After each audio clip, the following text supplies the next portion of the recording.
10.000 euro in rate da 167 euro al mese per 72 mesi.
Okay, guys, welcome to the stream. I want to thank everybody for answering the questions. I hope you guys enjoyed them.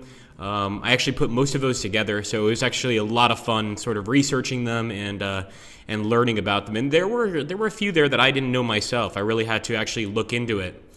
So it's kind of cool. Anyway, guys, we're going to be getting started in about 2 minutes. On our actual stream here. Now, we are using display capture, so you might occasionally see a screen pop up in front, but this is how we make sure that we get a perfect visual in the game. In fact, I'm going to bring this over here so you guys don't have to look at the Twitch screen, and hopefully this is better for you guys. Dave says, woo, it begins. It does indeed. And I'm actually really excited to be streaming this game. This might be, so far, one of my favorite games we've released. I really enjoy it. There's just so many possibilities in this game, and you can have a blast here. Here we go.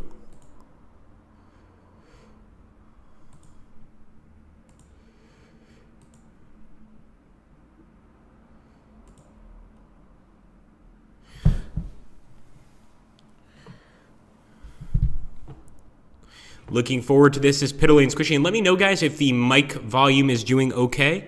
Hopefully it is.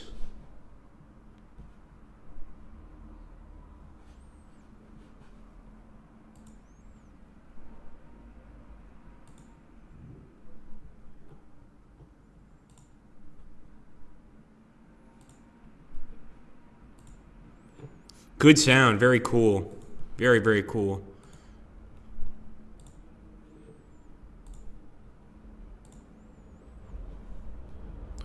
Okay, so at this point, guys, we are going to get started. We're just about getting ready here. So we're going to jump into a new game. Now, I do want to discuss a few of the other possibilities, of course. Of course, you've got your standard load game, which is pretty self-explanatory.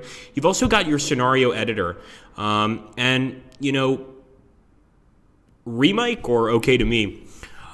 So basically, if you've got any skill creating scenarios, this is the perfect game to do so. A large percentage of the scenarios made in this game were actually created by users, including, you know, the history or the stories behind them, of course. Now, of course, many of these particular battles are based on battles that actually happened, you know, in various wars. But some of them are, of course, alternative history scenarios, things like that. So we're going to be taking a look at quite a lot. So I'm going to go ahead, guys. I'm jumping into a new game here. As you can see here, we've got some interesting choices, but we're actually going to be going into the theater. And the theater allows us to select from a ton of different lists, which contain a number of different wars. So I think I'd like to start pre-World War I, but I think we'll start off in World War I. So we've got a number of things here we could work on. And there's something I want you guys to take a look at. So if you take a look over here on the right side, you can actually see information regarding the scale of the map. The map scale is 20 kilometers per hex. The time scale is 1 week turns. Unix scale is divisions. And this is all subject to change. So this can change depending on what battle you're playing, what war you're playing, etc. So we're going to be taking a look at the Kaiserschlacht today, I believe. And we're actually going to be playing with the German forces. So after 0440 on March 21st, 1918, more than 6,000 German guns and 3,500 mortars opened fire on the 43-mile front of the British 3rd and 5th Armies in Picardy. After 5 solid hours of gas and high explosive bombardment, the first waves of 3 German armies, specially trained in infiltration tactics, hit the stunned British line. By March 23rd, the Germans were through British defenses into open country, threatening both to separate the British from the French and to drive them into the English Channel. And guys, if you take a look here, this goes on for quite a while, and this is really totally up to the scenario creator how much he wants to put into this, but you can see that a lot of these give you some really in-depth information, which to me kind of helps you get more involved with the scenario. Now, we also have significant events. And basically, one of these significant events, you definitely want to read these because these can affect the game. On turn 1, the Allies suffer a 20% shock penalty and a 10% air shock penalty to model the surprise the German attack enjoyed. So I'm going to go ahead here. Now, over here, this button on the bottom left is, of course, going back to the theater selection screen. This one right here allows you to decide how you want to play the battle. So right now we've got 2-player mode, hot seat. In other words, this is great for if you've got a buddy over the house or you're over a friend's house and you each want to play the game. You know, you could do your turn, they could do their turn, etc. Of course, we've got the play by email system, but what we're going to be doing today is we're going to be doing allied computer versus human player. In this case, we're going to be playing as Germany. So let's jump in, guys. Now, yes, Amianas, interesting. So he wanted us to do Kaiserschlacht as well. So we're going to be looking at a number of different wars during this stream, both World War I as well as more modern wars and some wars in between both. Now, these are the designer game preferences. So what I want to say about this is if you're new to the game, you might want to actually select some of these. So in other words, right here, the preference was set to on for Fog of War, which we like. We want the Fog of War so we don't see the enemy. But maybe if you're totally new to the game, you might want to go ahead and turn the Fog of War off so that you can see everything. It might make things a little easier for you, but we'll have to wait and see. So we're going to go ahead and move forward. Now, the situation briefing, very important information. And as you can see here in the special weapons area, we're not using any chemical weapons, we're not using any nuclear weapons, but believe it or not, in certain combats and in certain conflicts, you will have to use these weapons. So first things first, this is a massive front. The news summary I absolutely love because the news summary gives information not just on what's happening in this time in history, but also what's happening in your particular game. So you could destroy a village, you could accidentally destroy a city, you could force refugees to escape from a city, all sorts of things, just about anything you could imagine. So we're going to get a little closer here, a lot closer really, and we are going to begin the offensive. Suffice it to say, I can't go through a tremendous amount of explanation of what each unit does. We'll do our best. For that, you want to take a look at our tutorials, which you can find on the Matrix page, and actually really, really fun tutorial to do. I actually did them, but it took a lot of work. It wasn't easy. So we're going to go ahead and start some attacks. Over here, we've got some men. I'm actually going to try to hit the French front first. It's down here. Actually, I'm going to hit these guys. So first things first, we want to go ahead and find an area where we can attack. I'm going to plan our attack, and I'm going to be using a lot of artillery support. Over here, if you look at support on the right side, that is letting us know how much artillery support we're getting, and actually our chances for success are fair. I'd like to get them up to good, but I don't want to waste all our artillery on just this one attack. So let's take about half. We'll accept that. And as you can see right there, the golden swords crossing on the actual unit lets us know that we've planned an attack. Now you can actually get rid of those swords. You don't need them there. If you go to map and click this button right here, you can actually go ahead and get rid of them. I personally like to have them so I know where I've attacked. Kalani's saying it looks a little overwhelming. Believe me, if I can play it, you can play it too. That's the Agrippa guarantee. And actually, I had very little difficulty learning the game. Now, of course, there is a learning aspect to the game. But you can learn that quite quickly. So just as an example, right here we're attacking the enemy, and the reason that you see these two different hexes is because we've got some units in this hex, we've got some units in this hex. The enemy is in that central hex, which is the one we're focused on, but they're also getting some support from the top and the bottom hex. And if we look down here, we can see the probability of success in this attack is fair. Now on the right side, and another thing you probably need to know are the NATO counters. Yeah, I agree. I agree with you, Brooding Phobos. I think you put it perfectly. The Operation of War is the easiest complex game to play. I totally agree. Oh, yeah, Zach Blood, there's absolutely NATO counters. In fact, all of these are NATO counters. So this is the NATO counter for artillery, the sort of a square with a dot on it. And we're going to go ahead and select a few of these. I'm not going to select all of them, but basically these are going to contribute to the attack. And you can actually see our attack in the lower left of the combat planner, and that's increasing every time we take one of these artillery pieces. So let's go ahead, we'll accept that, and we're going to keep on moving through the line here. Let's go ahead, plan an attack. Now, you don't need to plan an attack the way I'm doing it. You could actually just go ahead and just charge right in. I'll show you guys that in a second. Right now, it looks like the success of this attack is poor. I'm still going through with it, but as you can see, it's not looking too great for our boys. And over here, so for instance, if I don't want to plan out the attack, I can really just go all units attack. And over here, you get to decide whether you want to minimize losses, limit losses, or ignore losses, etc. I understand what you guys mean. Are there alternatives to NATO counters? So as far as I know, no. I don't think there are any alternatives to the NATO counters. But keep in mind that this is very much a community-driven game. So like I said, a lot of these scenarios were created by community members. I'm sure if somebody wanted to make something different, that would probably be a possibility. Again, I don't know much about modding, so I'm just guessing here. Now, we are going to end our turn pretty soon here and turn it over to the allies. I just want to make sure I've carried out at least a few attacks. And we're not going for any sort of victory in this battle. We're just kind of trying to show you guys the many different possibilities in this particular game. Let's go ahead and grab these guys. 1, 2. Over the line, boys. Get over the trenches.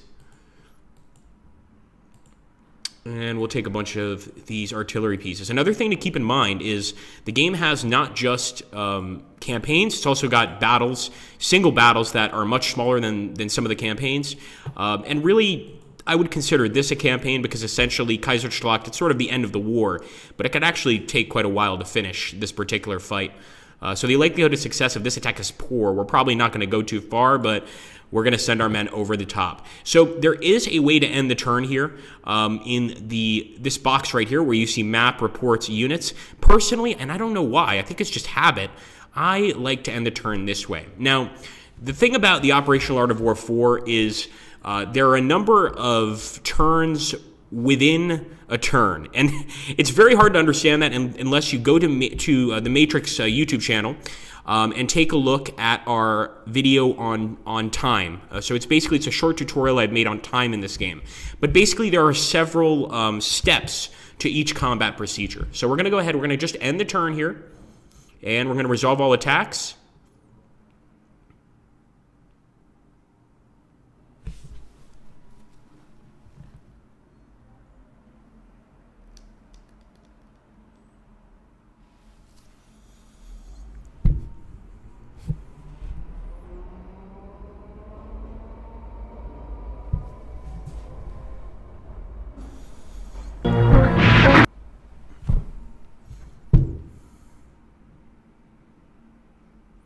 All right, there we go. Another nice attack. Thanks, Muso. Appreciate that. So yeah, guys, that's the time management tutorial, which will help you understand how the rounds work in this game a little bit better.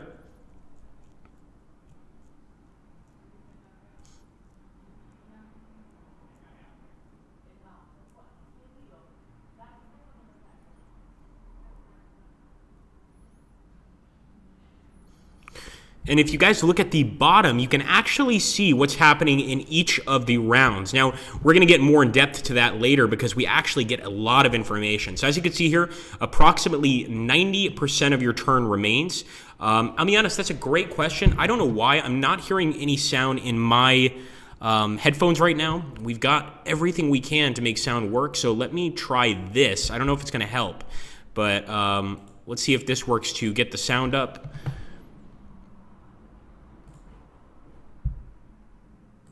And we'll go ahead and actually, let's open the volume mixer. Everything should be good. Here we go. I don't want it to be too loud because if we make it too loud, we won't be able to hear anything except the battle sound. So we'll put it at about 10. Let's put it at 9, actually. And hopefully you guys can hear this now. Give me 1 second.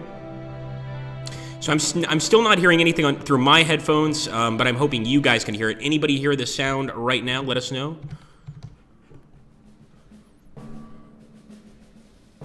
Okay, good. That's good. So that's perfect. So we hear some music. Very cool. Okay, guys, now this is important.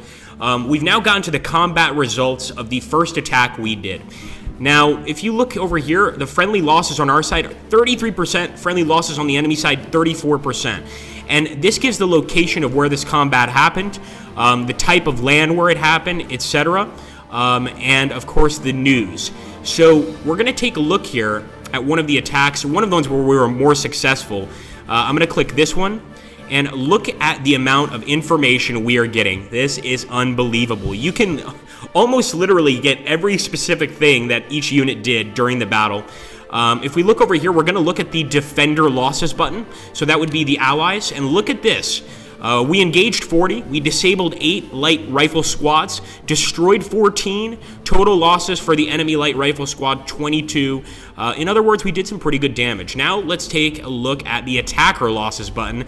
And of course, these are our men. They also took some serious losses.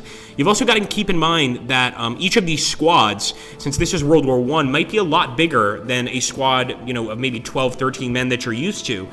So these squads could be hundreds of men, especially since this is World War I. You know, you really have to use your imagination. And also, in the pre-battle setup, you can actually read the type of units you're using and sort of the size of those units. Okay, let's take a look here. All right, we've gotten a nice look at World War I. You guys want to do another turn, or should we look at yet another conflict, guys? What do you think? Really want to try to fit in as many conflicts as I can during this particular stream. So let's see.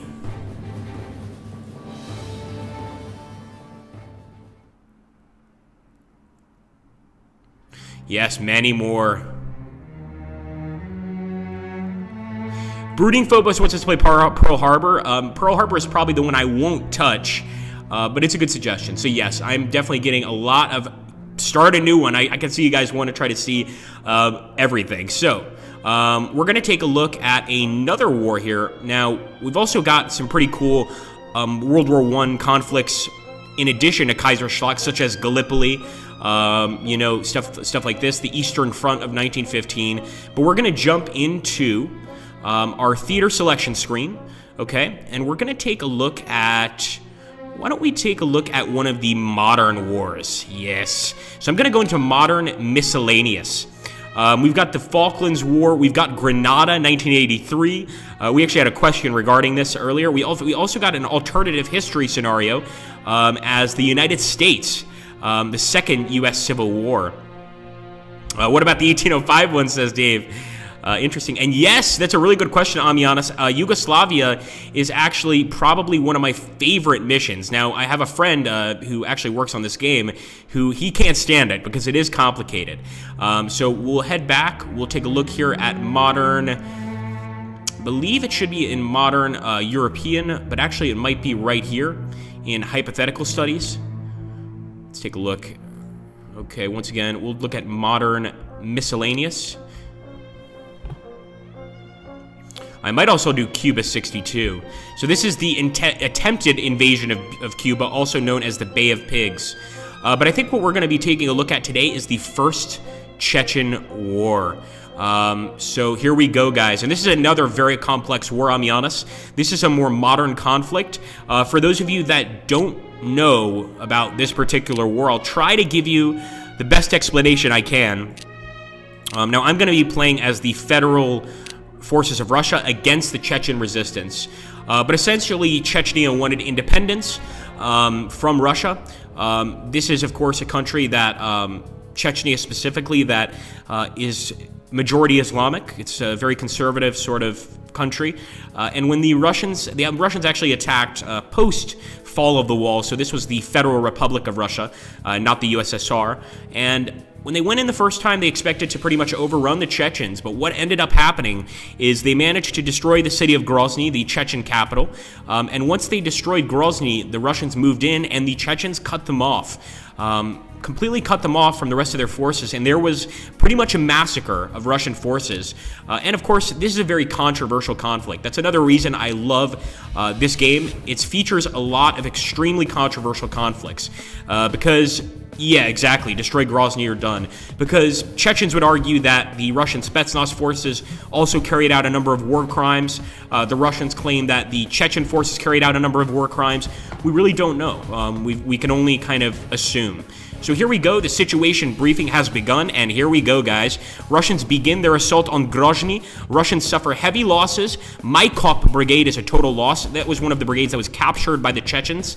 UN refuses to recognize Chechnya's independence. Okay, here we go, guys. So first things first.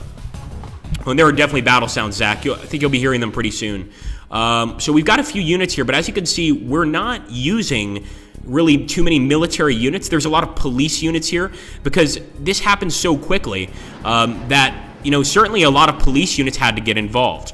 Another thing right now is I have border mode on, so as I'm moving my units forward, I can actually see the border growing over here. Another thing we can do, we can actually go to view, and for, let's see, where is this?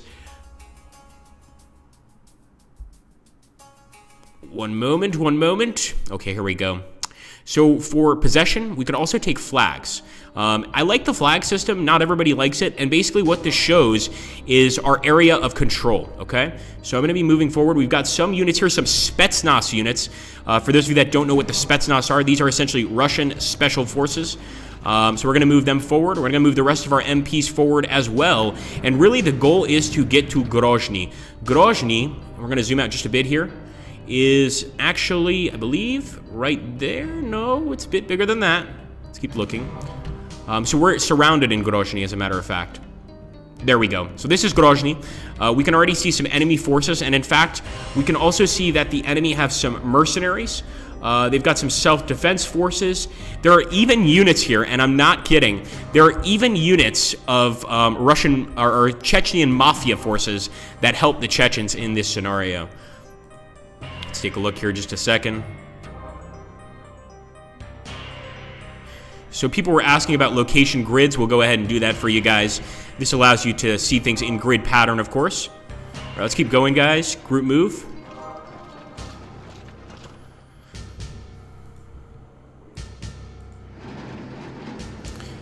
Dave says, this game looks so good. I agree with you, Dave. I do. And I'm actually still playing the scenario, this particular scenario, on my work computer. You heard that right. But we were actually sort of practicing for this stream. So I'm still trying to win as the Russians. It's a tough one. It's definitely a tough one. And you can kind of tell because Chechnya, we're going to zoom out a bit here. You can see that we've got forces coming in from up here in the north. We've also got some forces coming from over here in the west. But for the most part, Chechnya is cut off. And all of these mountains, all of these hills are going to make it very hard for us to move through. Not to mention that there is a large amount of Chechen guerrilla forces. We need to keep moving our forces forward. I'm going to move my HQ forward. Now, HQs should remain fairly close to your men. I'm not going to say they need to be wandered away. Suffice it to say, you should keep your HQs pretty close. Just that simple. Keep your HQs close. You want them to be able to join the fight. Well, not join the fight, but you want them to be able to give some support to your men. And being close is one way of doing that. As far as supply, if you see this button up here in the upper left corner of the map, we can actually take a look at the supply and how it extends.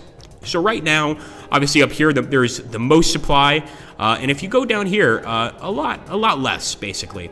Not much less, but a bit less. Over here to the west, we've got some supply as well. But as you start moving off the beaten path, you're going to get into areas where you have no supply at all. Amiana says, Bloody Caucasus. And B. Vargas says, reminds me of Fall of Shanghai. Nationalist China had triad militia helping them versus the Japanese. Very, very, very, very similar, yeah. When I saw my first Chechen mafia unit, I reread it and I was like, are you sure that's not militia? No, it was Chechen mafia. Which I thought was really interesting. So another thing that's happened here is the Chechens have declared independence.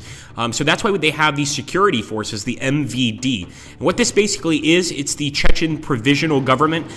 These guys aren't as vicious as a lot of the Chechen international brigades, essentially Islamic radicals that come from other countries, things like that. But we still need to take them out. You know, this is our country. Chechnya does not have any independence. We do not accept it. So we're going to go ahead and start planning our attacks. And as you can see here, the Chechens, they don't have much. It's just some security forces there. And just sending one tank unit, chances of success are excellent. But I want to send in a rifle division as well, just to clean up the area from any stragglers. Sounds kind of mean, but this is war. And war is hell, as you guys know. Once again, we're going to send this guy in. I could possibly get some support here. In fact, we can definitely get some Mi-24 helicopters to support the attack. So we're taking 3 groups, and we don't really need them, but let's bring them in anyway.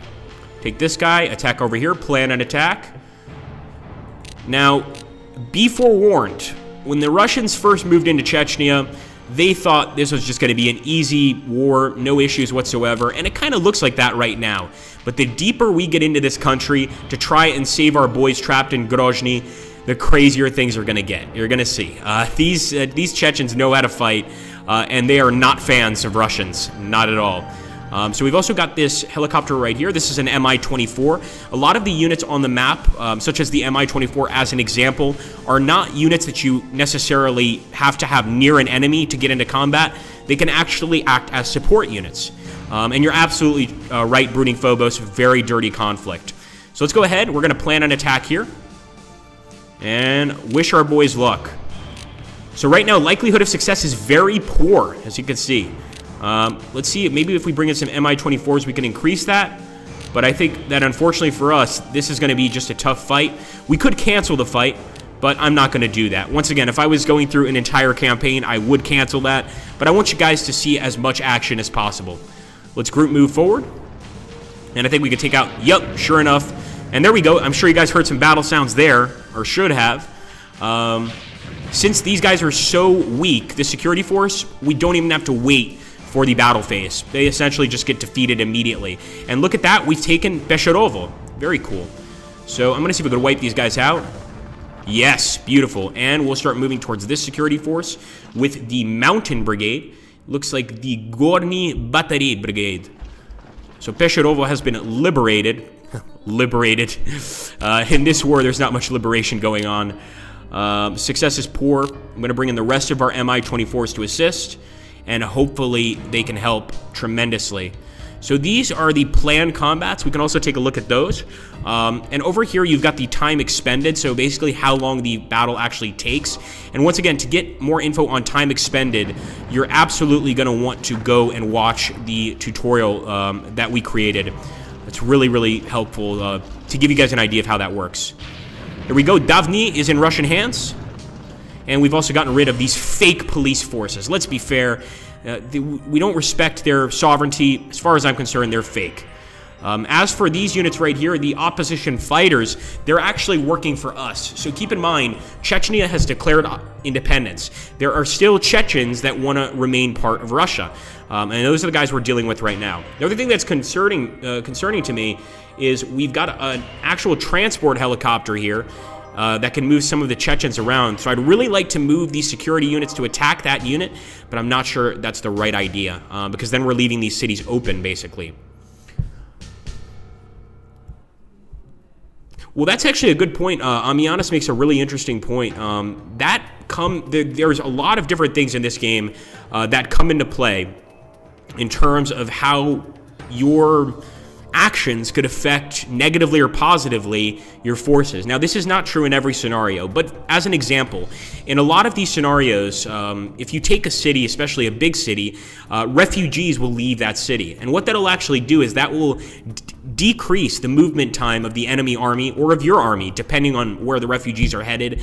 In other words, there are so many different scripted events that can happen because of your actions in this game. It all depends on the scenario creator. So yes, just about anything is possible.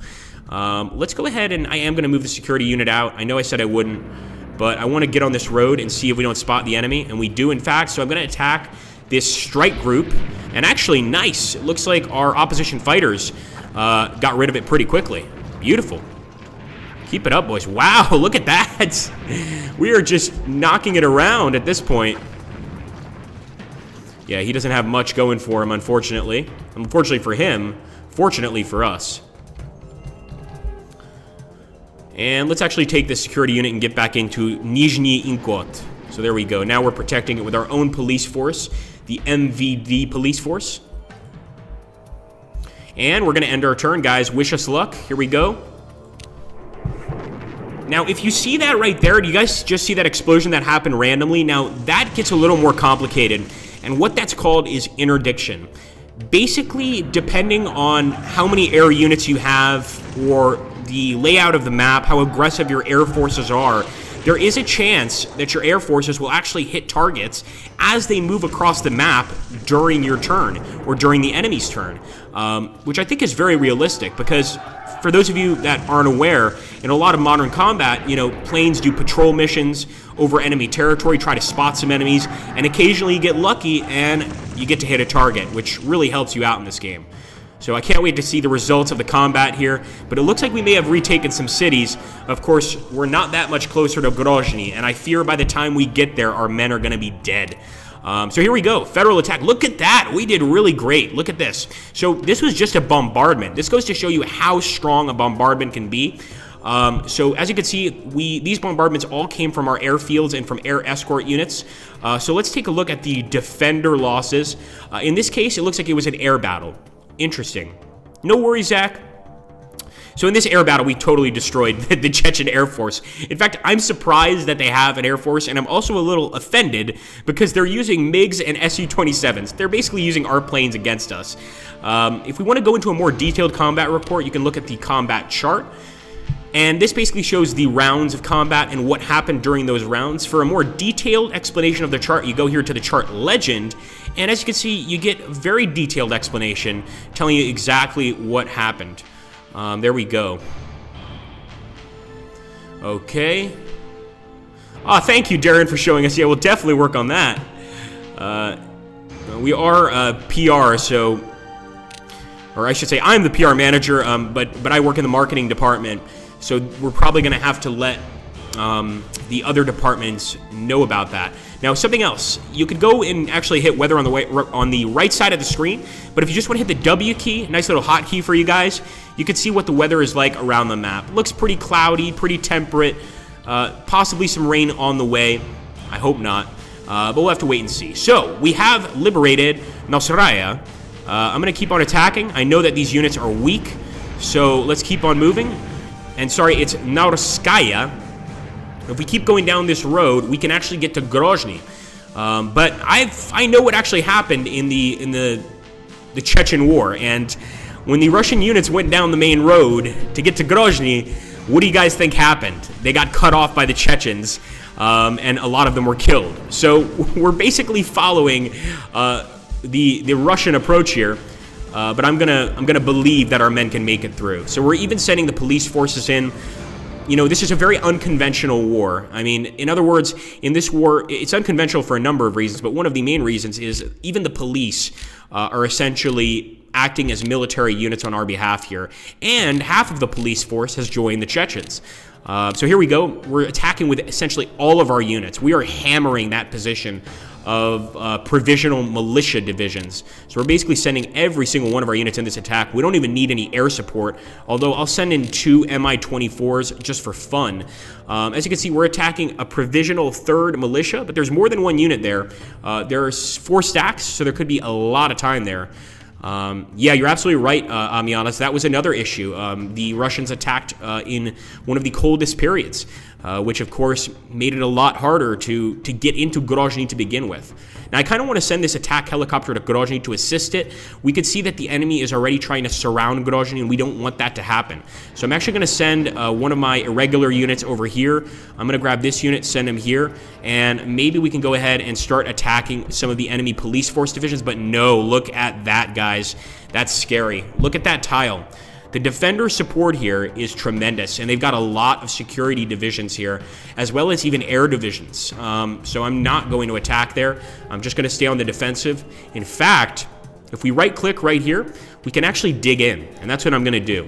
So we're going to dig in with this unit. We're going to dig in with these guys. And we could actually board the helicopters here and leave Grozny. So we basically escape from Grozny if we wanted to, but we're not going to do that. We're going to go ahead and deploy. In fact, destroying the bridges might have been a pretty good idea. So the entire group is digging into Grozny there. Dig in. I want to make sure that we are well defended. And, all right, those guys are attacking. Let's keep on moving through here. Just going to send a single unit. Nice! Good work, Tank Division. Another town liberated. Now, real quickly, I'm sure you guys have probably guessed this, but if you look at those numbers beneath the unit, on the left is the attack power, on the right is the defense power. Mildolf says, in conventional agreement for playing a game with no Germans. Oh, there's plenty of Germans in this game, just not in this particular scenario. So if you want to take a look at the actual speed of the unit, and I might need to refer back to my own tutorial, but it's right here actually. So these two arrows that are basically pointing at each other, if we click on this, that's the movement point. So 35 represents how many points the unit can move from where it is right now. Obviously 0 means it can't move at all, but we're going to go back to just the attack and defense button. We also want to bring our HQ down. What am I doing? Bring this guy over here. Have some kasha inside the village. We will hold the line, General. Send this unit forward, and I'm going to plan an attack. What we also really wanted to do, I'm sure a lot of you guys are unfamiliar with the NATO counters. We really wanted to do a video on NATO counters, but it was something that wasn't really supported by the entire team. So if you guys want to see NATO counters, video on NATO counters, let us know, and we'll see if we can make it happen. Now, this is the one area where likelihood of success is poor that I'm going to go ahead and still attack on. And I'm going to bring these MPs down as well. So let's go ahead, group move. Actually, we could have these MPs join the attack because we've already got several units in the attack. We might as well send them in as well. There we go. All right, guys, ending the turn.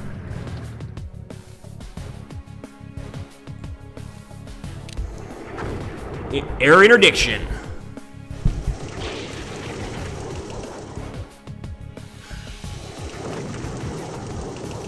So yeah, it can definitely be Sino-Japanese, and I'll actually show you afterwards how you can detect that.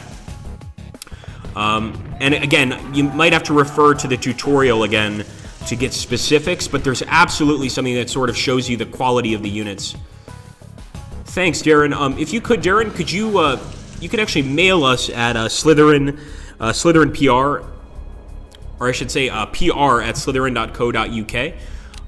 Let us know what's going on. So here we go. Look at that. Some of our units actually managed to destroy entire units of Chechens. But for instance, right here, unfortunately, our men did not do well. So if we take a look here at the attacker losses, we definitely lost a lot of men, including some civilian groups. So you can see here we've got civilian groups along with our men. Those are probably referring to the police squads, etc., that are with us. They definitely took a hit. Defenders losses over here. Yeah, the enemy took a hit too, but they won that battle without a doubt. Okay. So guys, what do you think so far? Chechnya or another conflict? We're going to zoom out here just a bit so you guys can see the battlefield control we have right now. You see the Russian flags there. We actually control a good portion of Chechnya right now, but, you know, as we move in, they're going to start to cut us off, that's for sure. Thank you, Muso. Well, let's go ahead and save this just in case we want to come back.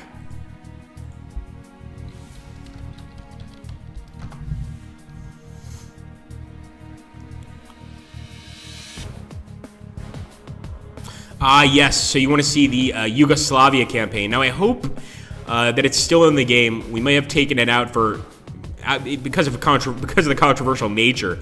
So I'm going to see if we can find it. There it is, Yugoslavia 1999, yes. So, basically, this is a hypothetical invasion. Now, there was a war between NATO and the Serbs during Bill Clinton's presidency. I believe it was 96 or 97. I'm sure one of you guys can correct me on that. But this is actually a hypothetical war. So basically, it's what would happen if NATO actually tried to invade Serbia. And once again, you want to take a look at that map scale, 5 kilometers per hex. That's a big map scale. And, of course, the full day turns. Is there no Yugoslavia 91, Amianis is asking. I'm not sure. I don't think so. I don't think so, unfortunately. There might be. I mean, there are over 200 scenarios in this game, so I very well may have missed one. All right, guys, we're going to jump into another battle here. Let's take a look at World War II Asia. Now, we did the Battle of Iwo Jima already on the last Let's Play we did on this game. So I want to look at something different. I know people want me to try Pearl Harbor, but I'm actually staying away from Pearl Harbor for now. What I am going to do is the Sino-Japanese War of 1937 to 1945. So let's go ahead and select that. And I am going to play as the Chinese. So Japanese computer, awesome. And of course, Chinese Kuomintang, and of course, things like this. So it said we're playing with the wrong equipment file, and if you saw that, I should have actually let you guys read that, because what that said was basically this particular battle comes from an older map from the Operational Art of War 3. So basically, this particular battle might have a few equipment, not really problems, but just a few like things pop up that say this is an older version of the Operational Art of War, because we wanted to try to keep in all of the battles. So we didn't just keep new battles that we created. We wanted to keep the older battles that people enjoyed as well. And yes, we do have World War I. Yes, we do. Thank you, Dave. We'll take another look at it, though. We will. There's no reason why we shouldn't go back to World War I. Plenty of warfare to go around.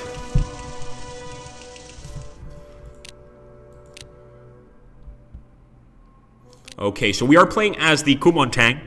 And as you can see, the news summary here is great. It really depends on basically the person writing the scenario. I've seen some incredible news summaries, some news summaries that talk about refugees escaping cities when they're captured, etc. But we're playing as the Kuomintang, essentially the Republic of China, Chiang Kai-shek, all that fun stuff.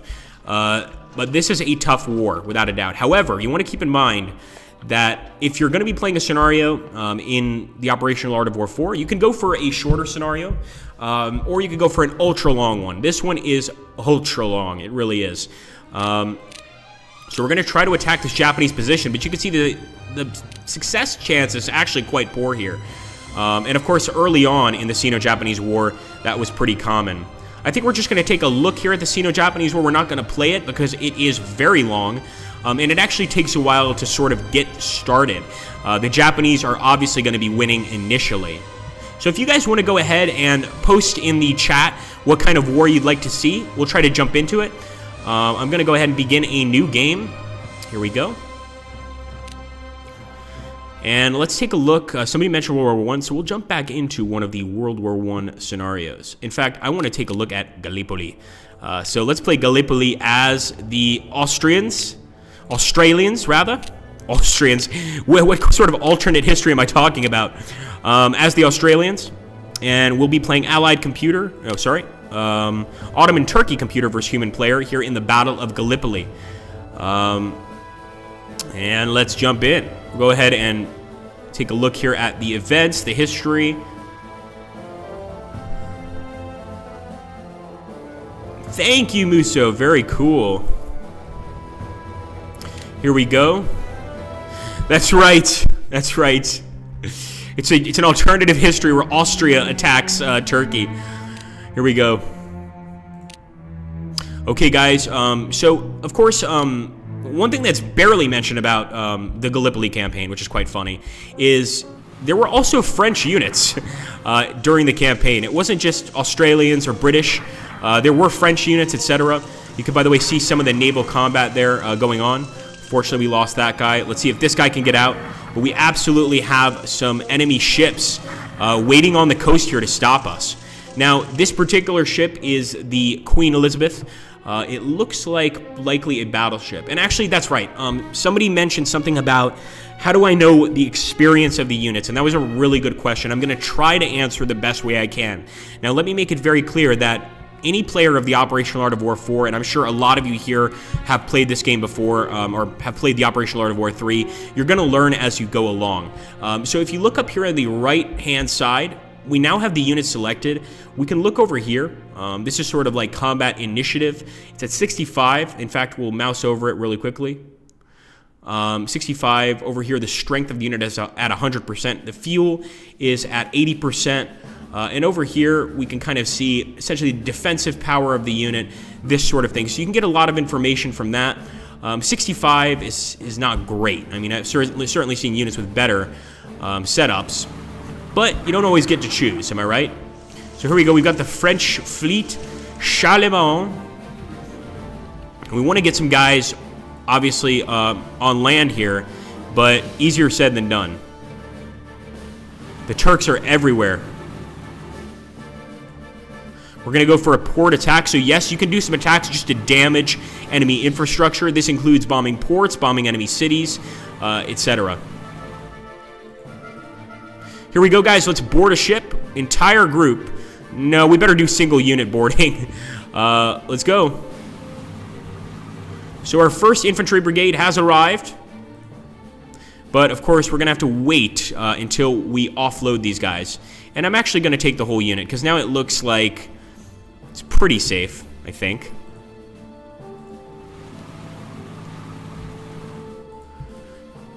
Board ship, entire group. So if anybody wants to share the story of Gallipoli, feel free if you guys feel confident enough. I want to see the knowledge here of Gallipoli. This is one of the most famous battles of World War I. For not necessarily the right reasons. Let's put it that way. I definitely want to surround the enemy here and bombard them. So let's group move and start hitting these Turkish units. All right, here we go. Bombardments. And as you can see, sometimes the probability of success is impossible to predict. It's unfortunate, but it's part of the war. So let's go ahead and let's bombard these Turkish units before we send any of our men in, of course. So that's a good question, I'll be honest. We find out in the scenario briefing before the actual game starts. Sometimes it's half a day, sometimes it's a day, sometimes it's a week. You know, it really depends. Let's go ahead and move forward here. So I believe scenario briefing, here we go. So each turn is a full day, indeed.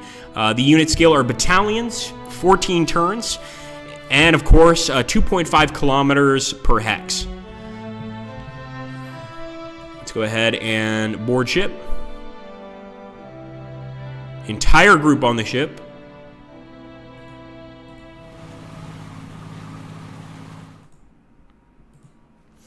Let's go ahead and board the ship here, guys, with the entire group once again. Trying to land on these Ottoman beaches. The young Turks will be there to stop us, but we're ready for some conflict.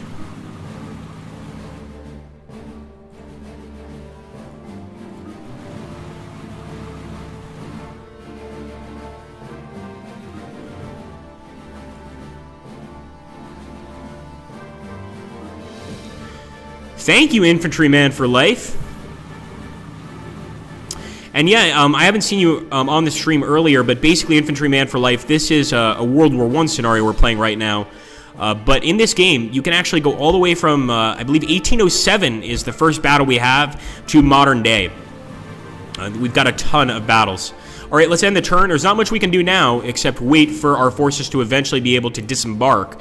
And then, of course, the battle begins. So I'm going to go ahead and end the turn, turn it over to the Ottomans. I have no doubt they're going to open fire on some of our locations, and also we're opening fire with our ships on one of their infantry locations. So those are Ottoman flags, I'll be honest.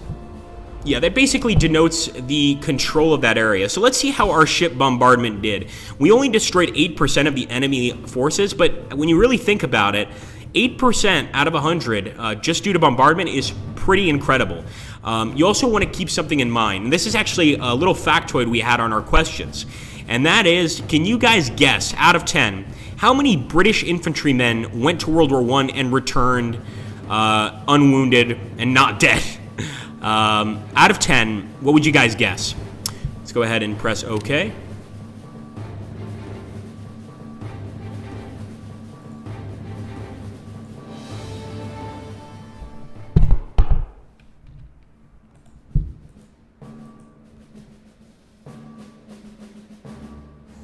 Also, to show a unit report, click right here if you want to get some specifics.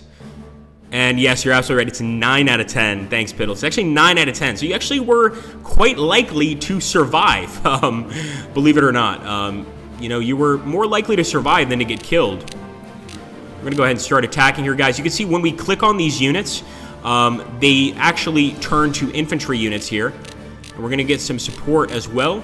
So we're basically trying to land on the beach. But landing on the beach is not that simple. We've actually got to go for an attack to land on the beach. Let's go plan an attack here. Get all these boys. Hopefully they make it through. And once again, impossible to predict. Which is scary, to say the least. Now, we could give these guys orders to minimize losses, limit losses, ignore losses. Those are actually what is represented by the 2 dots next to the unit. But generally, I go for the middle. If I'm especially angry, I'll go for ignore losses. So let's go ahead. Is there any limit to how many units you can have in one scenario? That's a good question. Is there the effect of dehydration or something similar reenacted? Yes, absolutely. I don't know about dehydration, but being out of supply, for instance, you know, that can absolutely be reenacted.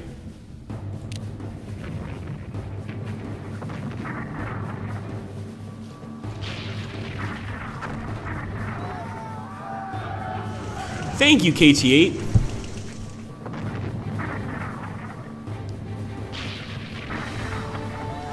And believe me, you're not going to need 10,000 units. You're not going to need it. Keep that in mind, guys. So there we go. Our allied attack on land seems to have gone really well, believe it or not. Let's take a look here at the defenders' losses. And it looks like we pretty much, well, we didn't wipe out the enemy here, but we did a nice number on them. And of course, we're not going to land on these beaches without some losses ourselves. So unfortunately, some light rifle squads, skirmishers, etc. got taken out. That's too bad. That is too bad. As you can see, though, now these guys are on land. They could start pushing out and basically trying to take the fight to the enemy. This is definitely something they could do. Or, of course, they could take the much easier route of just playing it safe. You could do any number of things here. All right, guys, we've gotten a look at Gallipoli. I think we want to go ahead and move to a new battle. Again, what we're trying to do here is give you guys basically as much information about the game as possible, show you as many of the scenarios as possible, and just show you all the possibilities in this game. So right now, what I want to do is I want to show you the really old stuff, the oldest stuff we have. So let's go ahead, open, and I believe it would be in the pre-World War I area. So let's go to pre-World War I. And you can actually play the Battle of Antietam. For those of you that don't know, the Battle of Antietam was a battle in the American Civil War, one of the bloodiest after Gettysburg. And we've even got, and actually I've seen this for the first time, we've got a call to arms. So we can actually play as the Americans in the American Revolution. Fascinating. Possibly, Darren, possibly. Good question. We've also got the Battle of Waterloo. And yeah, so we see a few people want us to play in the Balkans. Amianis wants the Balkan Wars. Scheidmal wants Leipzig. 1813. Thank you, Meadolf. Let's take a look at Leipzig. So I actually don't know anything about this conflict. Very little. Apparently, we are playing as the French against the Austrians and the Russians. So I'm going to play as the French. I guess Allied computer. I'm not sure who the allies are in this battle. Let's try this. So let's just take a look at this scenario. And of course, this is one of the older ones. It just goes to show you just how far back we can go. And after this, I want to show you guys our Gulf War scenario to show you the more modern stuff. Wow. Look at this. There's a very European flag right there. All right, so we're definitely playing as the Austrians. And we've got some Russians over here. I guess we're trying to move towards Leipzig right there, and that's where the French are, of course. Ah, the French. Okay, well, we're going to start our movement. Another thing I think this is very important. So we mentioned this in the tutorial, but I'll mention it right now. If you guys take a look here, if I move forward over here, it's going to take one movement turn away. You guys see that? If we move over here, it's going to take 3 turns. Can you guys guess why? This area is a river tile. Basically, the river is running all through the tile, so it's going to lower movement. Now, over here, yes, there is a river, but it's a quick crossing, and there's also a bridge on this river, so that's going to make crossing even quicker. There we go. Yeah, that's a great question about the EU flag. I'm sure that's just either the flag the scenario creator wanted to select to represent the Allied powers, or just a minor mistake, which can be changed very easily. All right, we've got some Russians here as well. And as you can see, in this scenario, movement is taking a little while longer. Remember, we're moving earlier, okay? So this is 1817, or 1813. So movement is not as fast as it is in our modern scenarios, as you can see. You know, in our modern scenarios, we could cover way more ground than this. But in this one, not so much. French left to you there by now. Yes, exactly, Frexit. Well said. Okay, here we go. So this just goes to show you the difference in movement from, you know, a more modern conflict to an older conflict, and also the difference of battlefield information. You can see this battlefield's a lot more bare. There's just not as much information, not as much build-up as you would see in a more modern scenario. And I definitely don't see the enemy.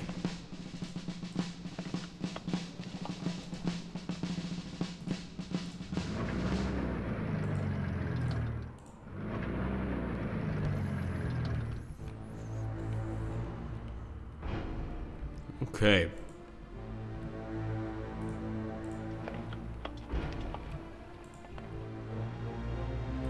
Now, once again, as far as the headquarters go, there are some things you're going to want to look at the manual for. In general, I keep my headquarters close to my men. The headquarters are absolutely going to provide some benefits to your men, so they're definitely worth having around. And again, be very careful. Call them headquarters, because with one of my colleagues that actually works in another department, I kept saying general, and he's like, no, headquarters. And he's right, because the headquarters doesn't always mean that there's a general there. It could be a colonel, you know, it could be a lieutenant. You really don't know. So you basically just want to keep that headquarter unit close. Just keep it close. Got some Russian reserves.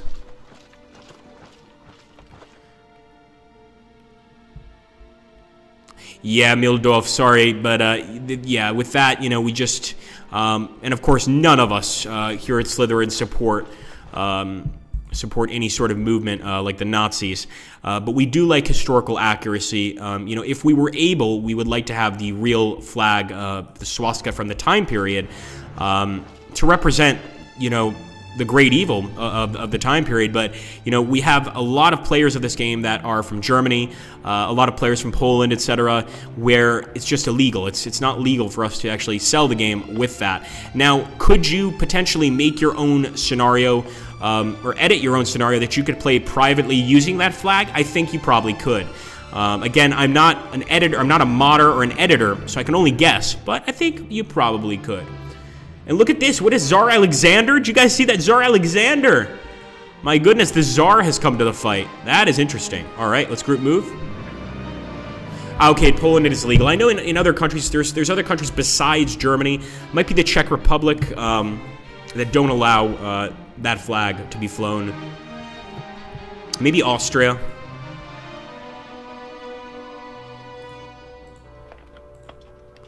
Okay.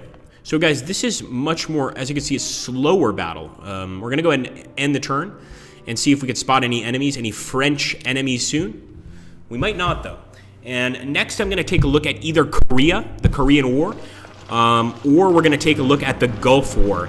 So let's actually put that, Muso, could you do a straw poll for Gulf War or Korean War?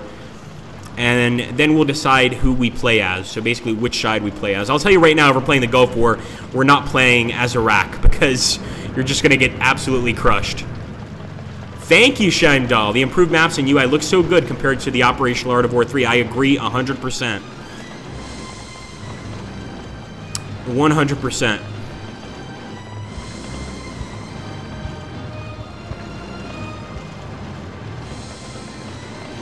Oh, so the French have definitely moved into position. Yes, it does, Vargas. That's a great suggestion. It does have the Iran-Iraq War as well. We might be taking a look at that too. So the French have definitely attacked us, and actually they look quite strong compared to us. Let's see what sort of casualties we've taken, and then we'll jump into our new war. So yes, we do have the Gulf War. We've got the Korean War. We don't have the Congo War. I don't believe we do. I wish we did. But honestly, it would be very hard to recreate the Congo War because there are so many different factions involved. I mean, they're fighting to this day. You know, the Democratic Republic of Congo and Congo proper, there's still wars going on there. So I think recreating that would just be too difficult. Ah, interesting. So Garis makes an interesting point. As long as it's not used for political reasons. Interesting. Cool, cool. Thank you, Muso. All right, guys, let's go to the straw poll and vote. See what we want to see next.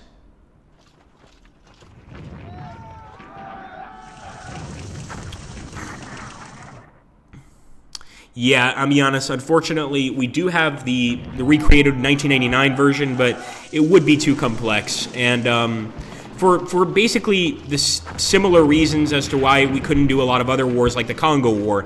There's just so many factions. There's a lot of questions to be asked.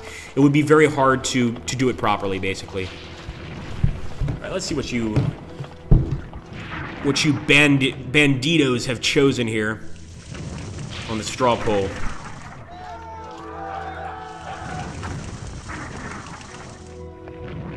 Ooh, Gulf War is winning right now with 4 votes. I'm going to give you guys another, let's say 30 seconds.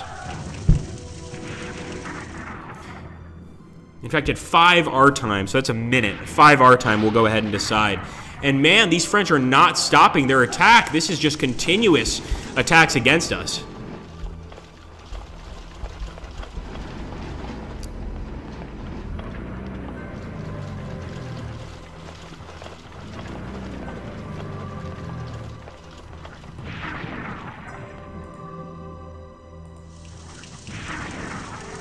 Five to 4, guys, for the Gulf War. So if anybody wants to jump in there and select Korea, make sure to do that. Of course, we'll take a look at both anyway, but which will we take a look at first? That's the question.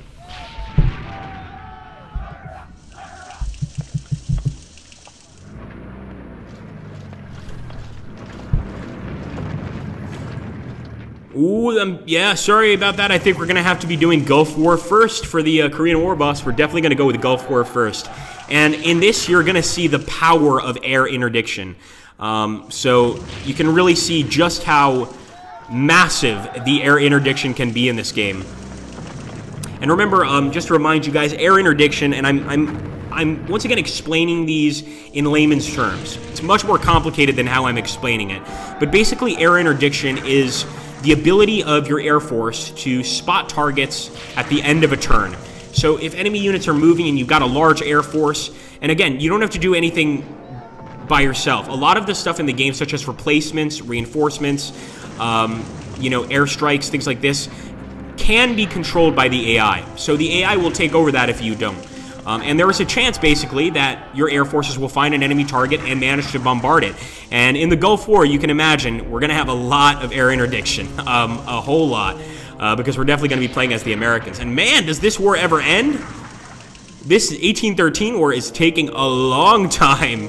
I don't think we've ever had such a long battle there. There we go. Wow, that was intense. Look at this. So a tremendous amount of actual issues here. And as you guys, somebody asked about modifying flags, read right here what this says. The scenario uses a modified equipment file as well as several modified graphics files. which leads me to believe that if you're looking to add a flag to the game, that's probably possible. Now you can see here, the French attacking us, they hardly had any losses whatsoever. However, they completely annihilated us, just crushing us. We'll take a look at the defender report. Oh my goodness, look at that. The loss report on our side is horrific. I think it's basically our entire army. Yeah, it really is. Unbelievable.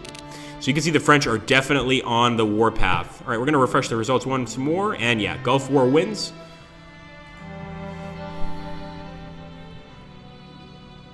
Take care, Zach. Thanks, man. I hope you enjoyed the stream. Okay, guys, we're going to go ahead, begin new game.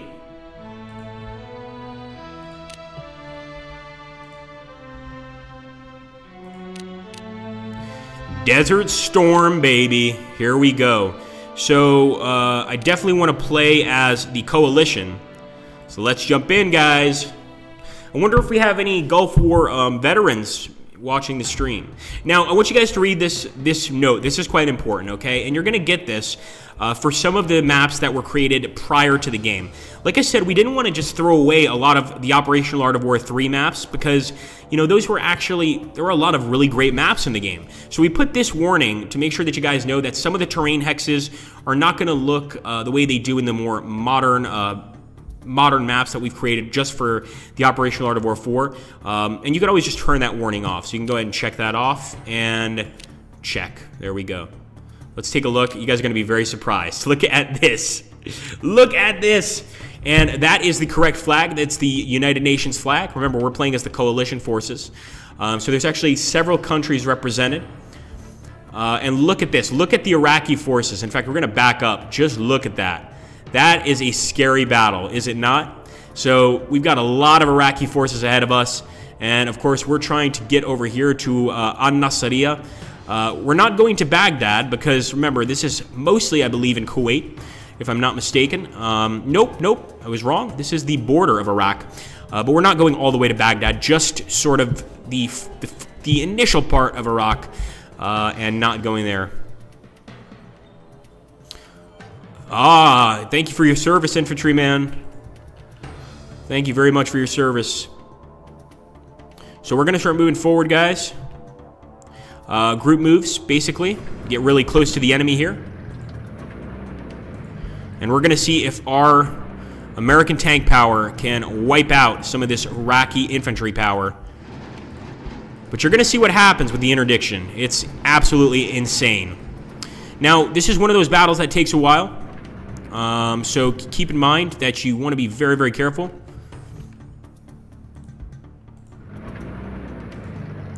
We always like to have veterans watch our games. It's actually really makes me happy when we've got some veterans that enjoy our products, like to play our games.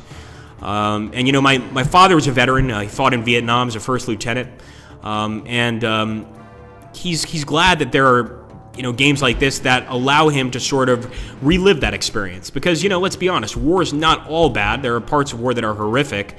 But there are also parts of war, I'm sure you can confirm this, infantryman for life, that are exciting, that people enjoy, that, you know, people want to be a part of, the camaraderie, you know, the moments in battle where you're actually helping your friends, things like this. And I'm really glad that you guys follow us and enjoy our games. It makes me very, very happy. Let's group move up here. Now, if we were actually doing like a Let's Play scenario, I would take a lot longer to identify the specific points here. But we're not, so I'm going to move a little faster than we otherwise would. But I think we'll still end up pretty good. Thanks, KT. I will do that. I will not do that, I should say. Fairly new feature.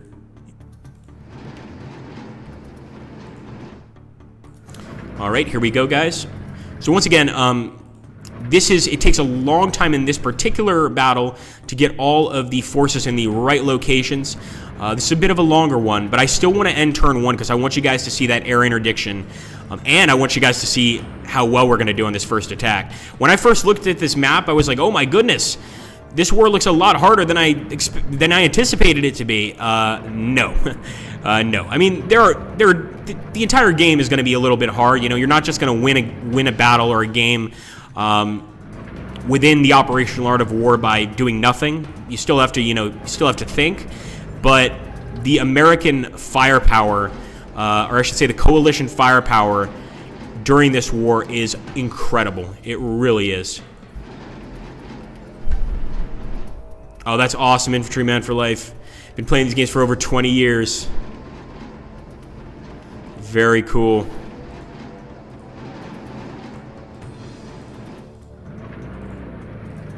What branch did you serve in, Infantryman for life? I'm assuming U.S. Army?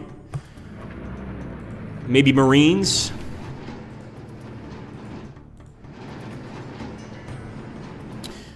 Here we go. Also, guys, we do have, speaking of that, we also have a Vietnam scenario. We don't just have a Vietnam War scenario. We have several, but not just that, okay? We also have a Vietnam scenario from when the French were there. Many of you know the final battle as Dien Bien Phu, when basically the French main base was overrun by the North Vietnamese army. So we also have it from a French perspective. But I will say it's not beginner friendly. If you're playing as the French, be prepared for a serious fight. Look at that, guys. So we're already beginning attacks, and we're already actually beginning to break through. Not all of the enemy units here are going to be able to hold that against us. So let's go ahead. We're going to start selecting some units. Impossible to predict. I trust in my tanks. I'll even bring in some attack helicopters to assist. But I think our boys will break through pretty easily. Take these tanks right here too. So this one is called a TF Muthana. These might be Kuwaiti forces. I'm not sure because I'm not familiar with the name. Muthana. Remember, there are various countries represented here. Let's plan an attack here. Boom, boom. No, here chances of success are very poor. We might move some reinforcements up though and change that quickly.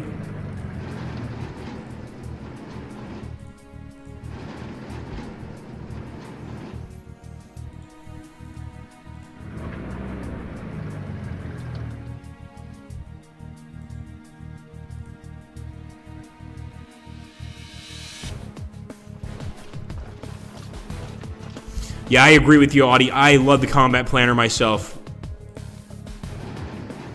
Let's try that attack again. So here we go. Back to the combat planner. Now we've got some support.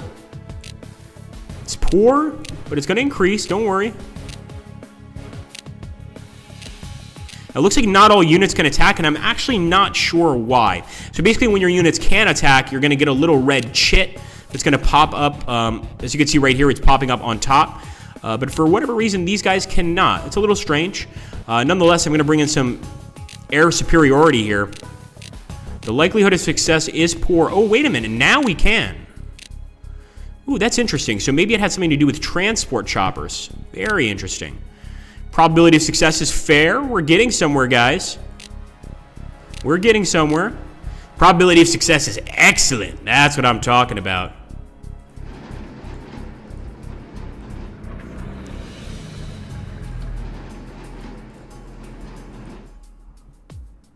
Now remember, I'm not going to move the entire front line because if we back up here, getting the entire front line on the front could be its very own stream. Which, by the way, guys, I love this game. So if you want me to do future streams on it, particularly streams that focus on just one battle, let me know and we can absolutely get that started. I'm going to go ahead and get some more attacks going. Let's bring in those transport choppers again. That seems to help big time.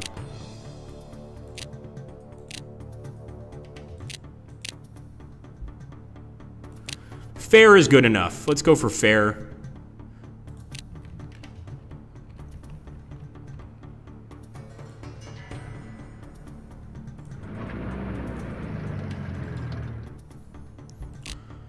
Two, three, four, five. Bring in some of these bad boys and some air support.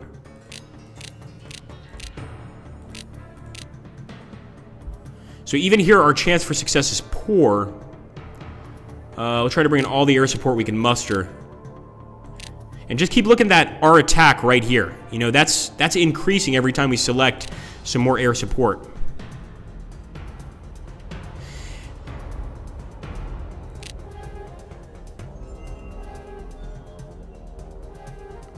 Yes, absolutely, Amianis. So I would actually recommend, I'll show you guys in a second. We'll actually play the battle I recommend for beginners here in a second. And Amianis, I understand what you're saying about so we can learn something. You know, the real goal of today was to show the game off to as many people as we can. The goal of today was not to play a single battle, but we could certainly make that the goal of a future stream. So, you know, we want to try and show everybody what the game has to offer today. We're not so much concerned with playing an entire battle. Let's go ahead and group move these guys up here, and I'm going to try to hit that enemy HQ. 1, 2, 3, 4. We don't have much air support left, but it's going to have to do. Yeah, exactly, I'm being honest. That's the issue. Otherwise, I would love to play an entire battle, but I really want everybody to get the opportunity to see, hopefully, most of what they want to see, not everything. Now, we're going to end this turn, and I want you guys to pay close attention. We're probably going to get a lot of air interdiction here. So if you take a look at Air Assistance, or AS, I'm not sure what this stands for. And in fact, we've got somebody here from, where is KT? So KT can actually give us a lot of information. What this is basically the side AS, INT, and lost. This is the air screen. You can see that our air power essentially is 9. The enemy air power, thank you, that's what it is. Air superiority. Thank you, KT. So our air superiority is 9, the enemy's is 0, okay? What that means is that we can essentially bomb these infantry units without any cause for concern at all. It's not an issue. So we're going to end the turn here, and hopefully we'll get some air interdiction here. So let's go ahead and end the turn. Now, we could move more units, and obviously if you were actually playing this, you probably should. But we're just going to resolve all attacks now. And as you can see, Baghdad is in the very upper north of the actual map. Now, whether or not you guys can get all the way to Baghdad, I'm not so sure. That depends on how well you play.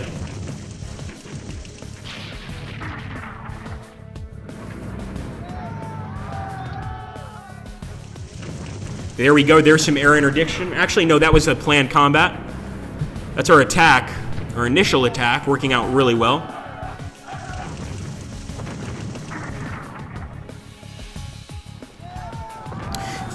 Thanks, KT. So yeah, I had mentioned a little bit about that earlier, which is basically the AI will handle your replacements, your reinforcements, and your air attacks. You could, of course, handle these things on your own, but I find it a lot easier, especially for newer players, just to let the AI do it. And as KT said, it really does help. It's actually quite good, very effective. Okay, 50% of our turn remains. So I didn't actually see any airstrikes there. Maybe we'll end another turn and see if it happens, because when I played this battle, and of course, no battle is going to play the same every time, which is a good thing, okay? In this case, I didn't see any real air attacks. We did get some bombardments over here, some coalition airfield attacks, basically trying to wipe out, you know, the airfields that the Iraqis have. The loss report there, we completely destroyed all of the MiGs on the ground. As you can imagine, the Iraqis are getting a lot of Russian-made fighters and bombers. And if we go here at our coalition attack, we did a great attack here. Our boys moved in here. We've got the Saratoga Division, the 24th Mech Division, and look at the losses for the Iraqi army. Unbelievable losses here. We've got enemy units disabled, destroyed. Overall, just like in real life, they have been totally crushed. And yes, thank you, Strategos. Absolutely. So it is done during opponent turns. And I will show that to them in 1 second, KT. Let me just show you our turn. So as you can see, our loss report is 0. We didn't lose anybody, which, much like the Gulf War, I mean, there were some casualties in the Gulf War, but not nearly as many casualties as in most wars. So what KT is talking about is right here on the right side. We can actually see the air superiority. Ours is 56, and lost. It looks like we lost 3 jets, fighters, bombers, etc. The enemy lost 16. Essentially, these 16 that were lost, the even funniest thing is that they were probably destroyed on the ground because we hit an air base. So these guys were more than likely destroyed right on the ground there before they could even take off. I'm guessing our guys got hit by SAMs, and they'll probably return. So we're going to keep on moving here. I'm going to play one more turn on this particular map because I want to see if we can get that air interdiction happening.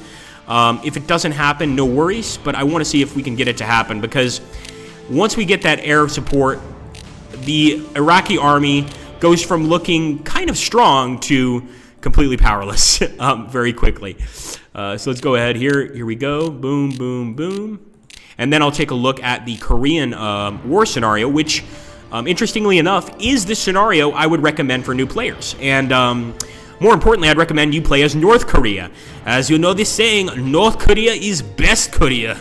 But no, it really was, at least during the war initially in the 1950s. I would recommend you start as North Korea because you not only surprise the South Koreans, you get some pretty elite units to start with, which can really help you get through the game, essentially. All right, let's end the turn here, and then we'll move on to Korea.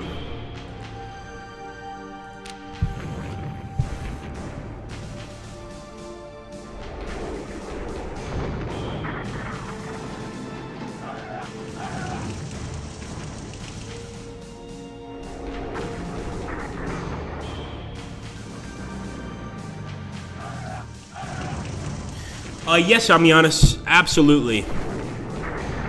You can see which ones we lost. I'll show you here in a second how you would see that, even in an air battle, for instance. So no, we still haven't gotten any air interdiction. Well, actually, we have over here, as you guys can see, enemy loss is 100%. How can I put this? Our air force is still bombarding the enemy airfields, but during my campaign, what happened was essentially, I'll show you guys here in a second, this entire line, basically the entire Iraqi line was bombarded, and they just had basically a few units around. So yeah, we'll take a look at the planes here quickly. So let's take a look at our losses, attacker loss, and it looks like we lost an A-10 Thunderbolt. He was actually just disabled, which means that he probably managed to make it back to base and land, but you know, the plane is badly disabled. We did, however, lose one Tornado ADV. It was actually completely destroyed. And we lost, well, we had 2 Falcons basically damaged badly enough that they're disabled. And of course, the AI will take care of repairing these particular planes, fixing them up. So that's how you'd see that. Ah, that makes sense, KT. That totally makes sense. Do you think we should go another turn or jump to Korea? So what KT is saying, which makes a lot of sense, is up here in the north, the Iraqis have some airfields. And what our Air Force is doing right now, the AI, is it's focusing on those airfields, which is actually tactically a much better idea. Because once you wipe out the enemy Air Force, they can't get any sort of support, and they're in a lot of trouble. You know, they're not going to make it out of there easily. Sure, Amianis will wait. Fair enough. We'll wait another turn, guys. We're going to go another turn versus the enemy now. Ostensibly, we should have a lot more units forward right now, but like I said, we're not doing this to play an entire campaign. We're just doing this to kind of show you guys some features. Otherwise, all of these guys, some of these guys near Kuwait City or Khalid Military City, etc., would all be here on the front lines. We're not doing that this time, though. So we'll go ahead and end the turn. Presto, that's actually a question I don't know the answer to. That's a good question. KT can give you an answer for that one for sure. Let's go ahead and end the turn.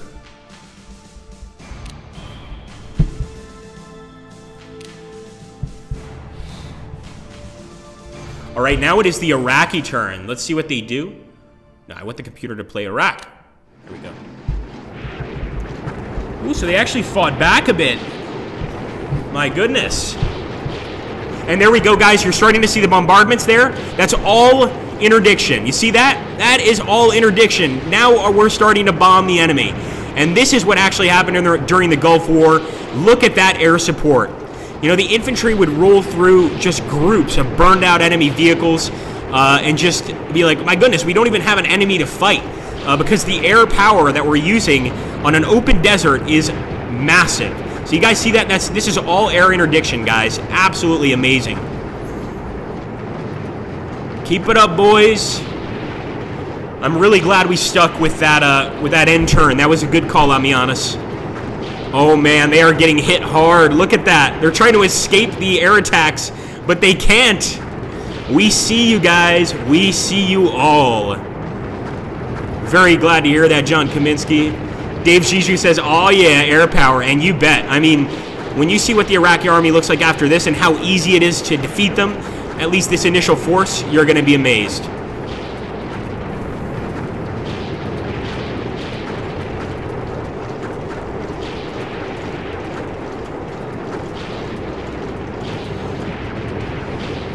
Look at that air interdiction. Keep it up, boys. I love it.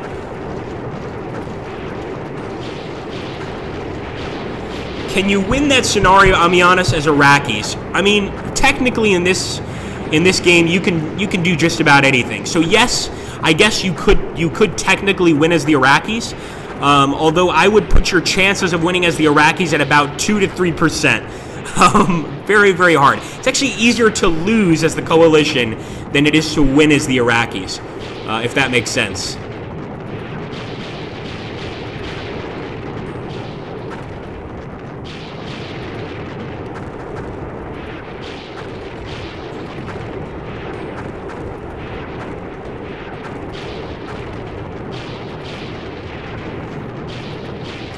Yes, truly shock and awe. That's absolutely the case here. Absolutely shock and awe.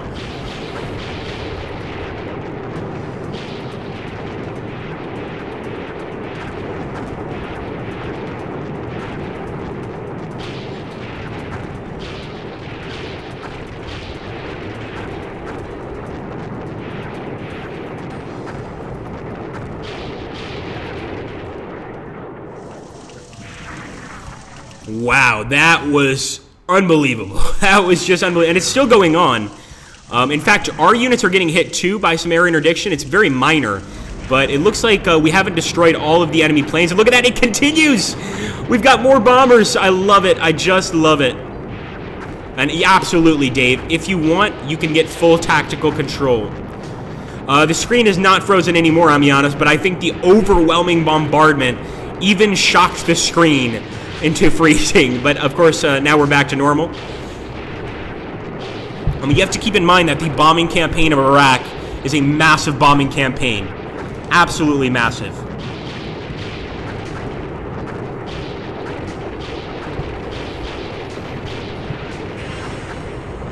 Thanks so much, John. No problem, man. It's my pleasure.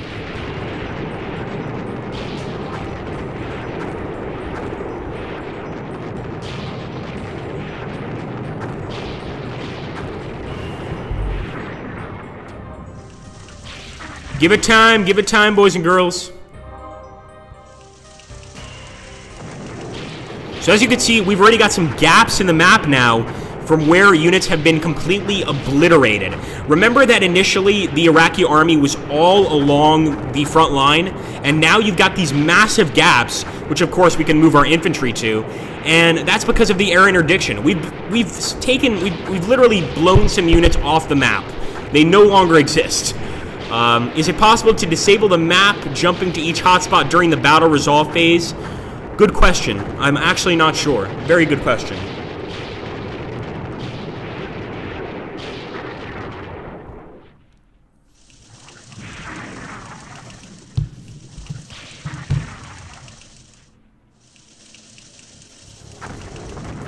It continues! Oh, yes! I told you guys you were going to be surprised. I warned you you were going to be surprised. This bombing campaign is huge. Just huge.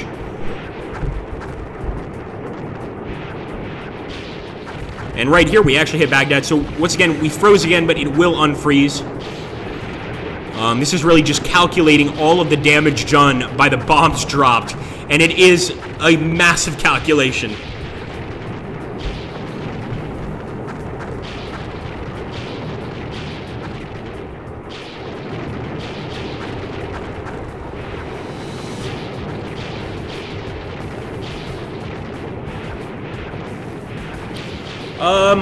Muso would know more about our rig. Is this a weak gaming PC, Muso, would you say?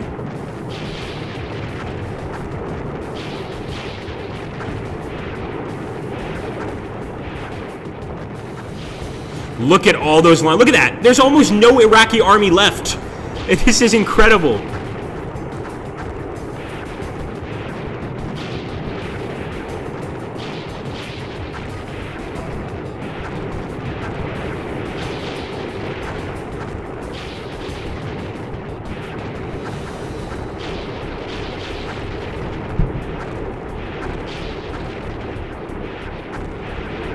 Yeah, KT, I think you're absolutely right.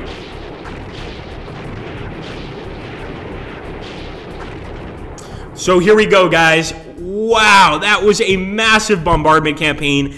I hope you guys remember just what the map looked like before. We're going to go ahead and take a look at the map now, and you're going to see a big difference in the enemy. So as you can see, Desert Storm becomes Desert Saber, and actually initially it was called Desert Shield. So it was Desert Shield, Desert Storm, then Desert Saber. Coalition forces crack open Iraqi defenses, and that's entirely due to the almost entirely due to the bombardment. Let's back up here. Look at that. Look at that, guys. Look at that. Do you guys remember what the Iraqi army looked like before? They took basically, you know, they were a nice thick force there on the front. After our bombing campaign, they're reduced to almost nothing. I love it. In fact, a lot of them have basically just run off into the desert trying to escape. Some of them are doing that over here near Kuwait City, trying to run to Kuwait City and maybe get some cover. But if you just look there at the front, I mean, some of these areas are just completely gone. We've just removed them from the map. And yeah, 22% air interdiction, I'll be honest. Yeah, that's pretty hardcore. That is extremely hardcore. The enemy is just, we've blown them to bits. So of course now, as you can imagine, if you're playing as the Americans, or in this case the Coalition, I keep saying the Americans, but it's actually not accurate because several countries fought in the Coalition. You would basically start moving through at this point. You know, Alu Bay is completely undefended. No Iraqi troops there. We're just basically moving into cities easily. You know, these guys have definitely been shocked into submission. Remember, we were trying to surround these guys over here. The army almost got all the way back to the highway here. All gone now. All gone. In this particular battle, yes and no, I'll be honest. So yes, because it can handle a lot of the destruction of enemy units. No, because you still have to take victory points or locations in order to win. So we definitely have to get to Baghdad, or at least to Kuwait City. Basically, you look at the objectives before the match so that you can find out exactly what you have to do to win. If we take a look at the scenario briefing, for instance, you're going to find that information here. You get a background, etc., some sources letting you know exactly who created the scenario, etc., and basically lets you know how you can win the scenario itself. No, there's something that you can absolutely zoom out during the battles if you want, Ralph. Like, if you want to play like this, you can. I guess, I typically don't play this way, but if you want, you can absolutely do this. I like getting up close and personal. Also, I'm familiar with most of the NATO counters, so it kind of helps me identify. Okay, so somebody asked, what is a map that I would recommend to new players? All right. So I'm going to click Begin New Game. Okay. And we're going to go ahead and take a look here at Modern Asia. Now, the Battle of the Ia Drang Valley, this is a battle in the Vietnam War. I'm sure you guys know it from the movie We Were Soldiers with Mel Gibson. They actually did a movie about the battle called We Were Soldiers, and it's all about the Battle of the Ia Drang Valley. So just for fun, I'd recommend you guys play this as the Americans. It's not easy, but it's fun. It's really fun. In fact, almost all these battles are extremely fun. But what I would do is I would jump into Korea 5051 right here, okay? And I would have you play as the communists against the United Nations. So basically, we'll play here as the communist computer, and we will click Start.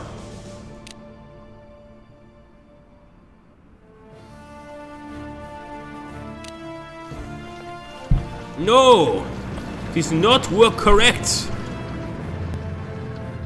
Let me try that again.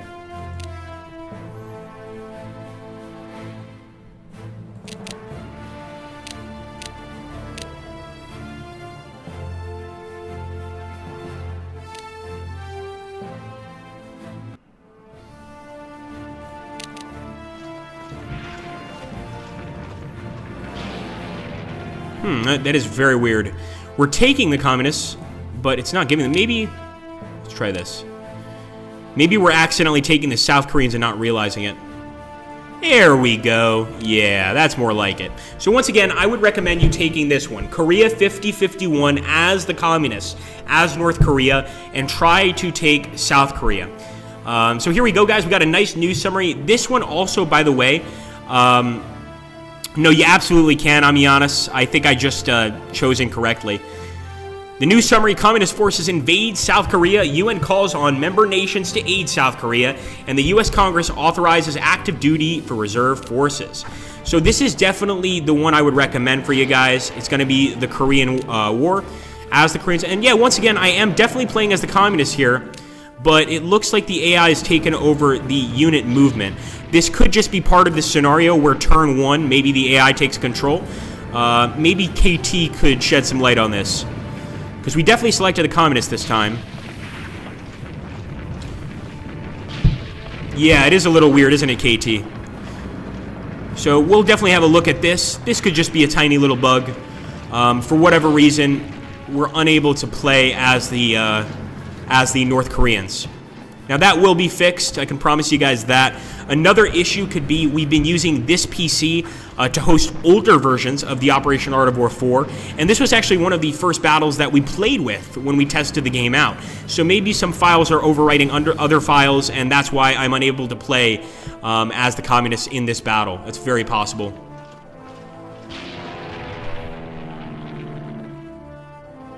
Yeah, that generally has to do with Twitch.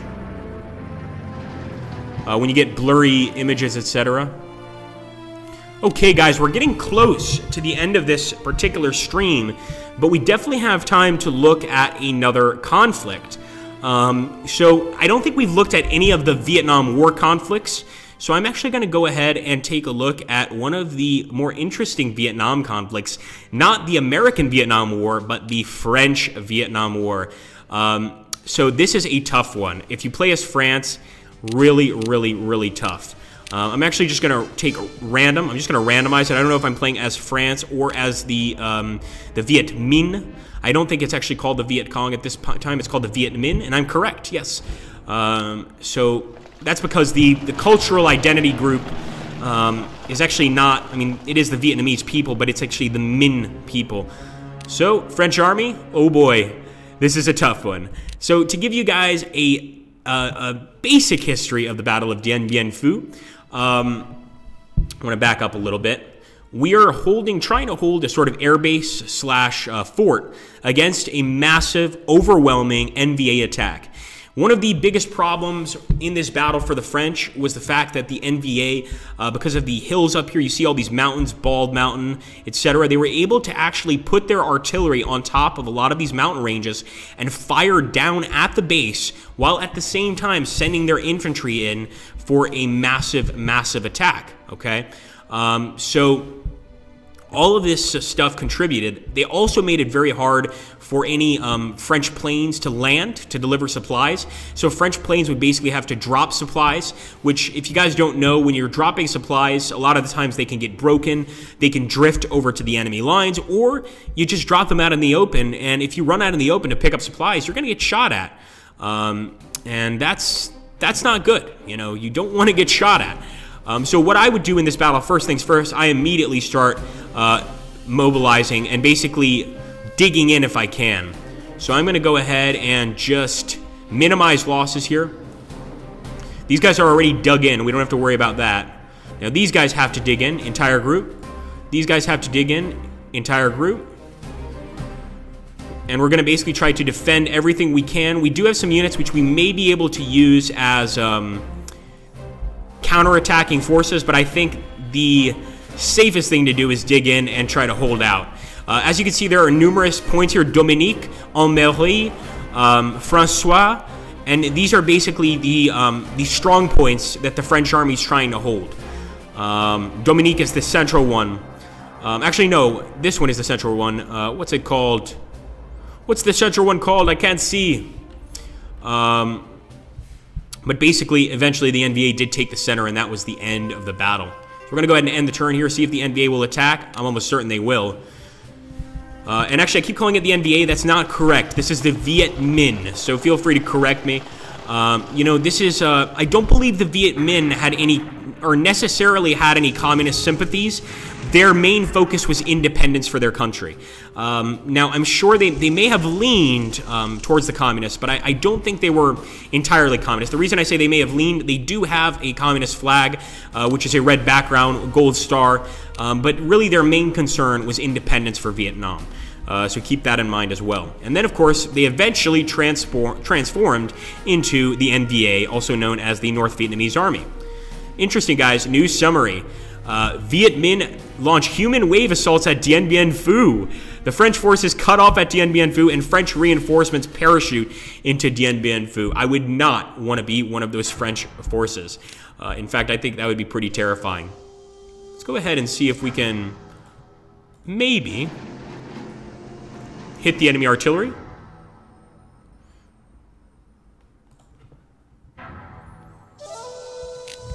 Also, have you guys noticed that the music changes depending on the theater you're playing in?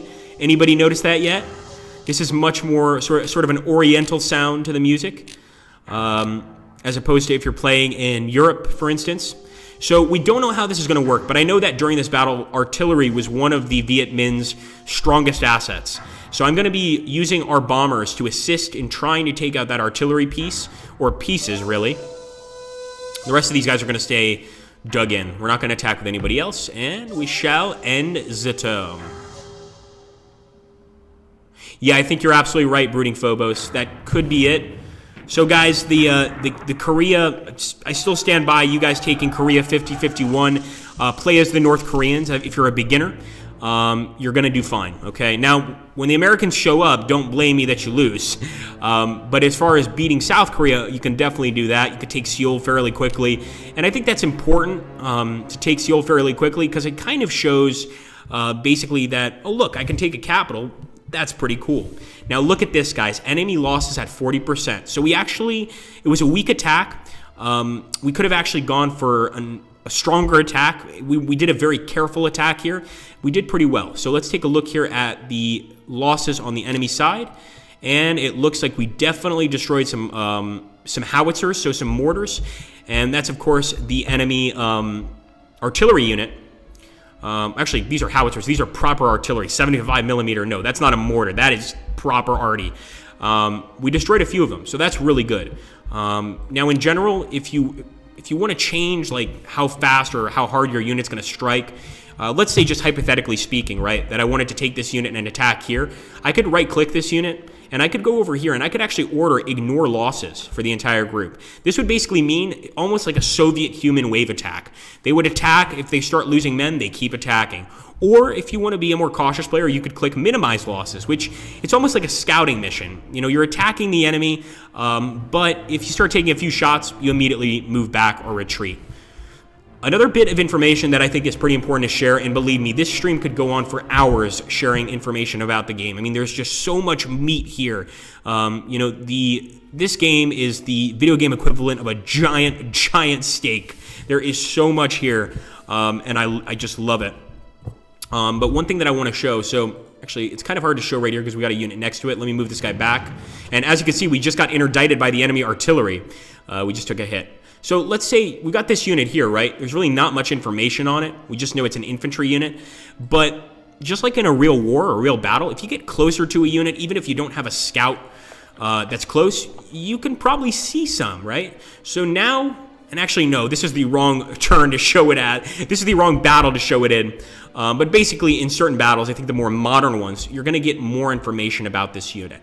So maybe it'll tell you the name of the unit, something like that, the composition of the unit, but you got to be next to it. So if you're over here, you're not going to be getting all that info, and the unit will, for the most part, you know, stay out of your grasp.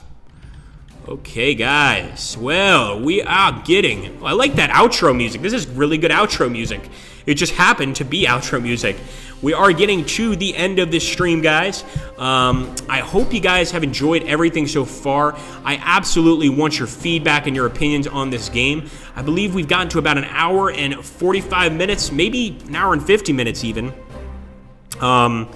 But I hope you guys enjoyed. I love the game. Thank you, Dave. For those of you watching us on YouTube, I want to thank you guys for watching as well. You know, we don't generally chat on YouTube just because we're mostly focusing on Twitch. So make sure, if you haven't subscribe to our Twitch channel, please do. If you haven't subscribed to our YouTube channels, please do. And Muso's actually going to be sharing that with you guys right now. Cable Nexus, thank you very much. Thank you, man. Thanks a bunch. Very informative. I hope so. Again, I want to be very clear. Despite the fact that I seemed informative during this stream, I'm actually still an Operational Art of War 4 noob. So while I might be able to play and enjoy a battle, there's a lot I still need to learn myself about the game. Amianis is mentioning, please do a full battle soon. Absolutely. Thank you, Scheimdall. Thank you so much, man. Unfortunately, I just did the intro. I didn't make the game. I wish I had. I wish I had thought of this idea. That would be great. I also want to thank, find him here in a second, KT8093 for his assistance. I believe he's from the company, but might also be Bart, who's from our company. Nonetheless, thank you so much. And thank you for sharing my channel as well, Muso. We appreciate that. The Matrix channel, my channel, and the Slater channel, subscribe to all of them, guys. They're all great. They're all great. Can't really put them in order of appearance. Ah, you are Tamash. Very cool, man. Awesome. I had a feeling. So anyway, guys, thank you so much for watching. Thank you, Tamash. Well, thank you for your help. And guys, I want you guys to give a big round of applause here to Tamash, to KT893. If not for him, I would not have been able to do this stream. He really walked me through the game. He gave me a lot of information about this game and basically taught me how to play it. And if not for him, me and him, we actually worked together to create the tutorials for the game, as well as a few other colleagues here at the company that did a great job. It was a lot of work, but we managed to make it happen. So I think this is a great guy. All right, guys, I hope you all had fun. I hope first thing you'll do is go out and purchase the game. And I definitely want to see some comments on either my channel or the company channels about how you guys are doing in your current scenarios and campaigns in the Operational Art of War 4. I want to see if we've got any serious generals here. Thank you for watching, guys. Thank you, Brooding Phobos. And everybody have an excellent day.